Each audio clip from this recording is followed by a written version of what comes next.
समाजव्यवस्थेची उतरंड फोडून विद्रोही संमेलनाचे उद्घाटन.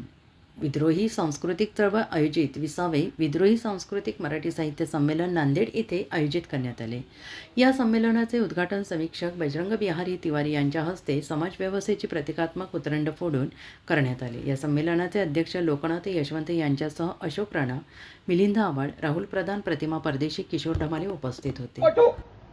हे कोणाच्या तरी खुशीसाठी किंवा कोणाच्या तरी विरोधात म्हणून नाही काम करतो, त्या विचारधारेतून हे माझं भाषण आहे. ह्या भाषणाला आपण जरूर वाचावं. आणि शेवट करत असताना काल रात्री आपण सर्वांनी प्रयोग पाहिला. नामदेव ढसाळांच्या भयंकराच्या दरवाजात कोण द्यावे, रिचू द्यावे, नंतर उरलेल्या सुरलेल्यांनी कुणालाही गुलाम करू नये, जमिनीला आजी मानून त्यांच्या कुशीत गुन्ह्या गोविंदाने राहावे, चंद्र सूर्य फिके पडतील, माणसावर सुक्त रचावे, माणसाचेच गाणे माणसाने गावे.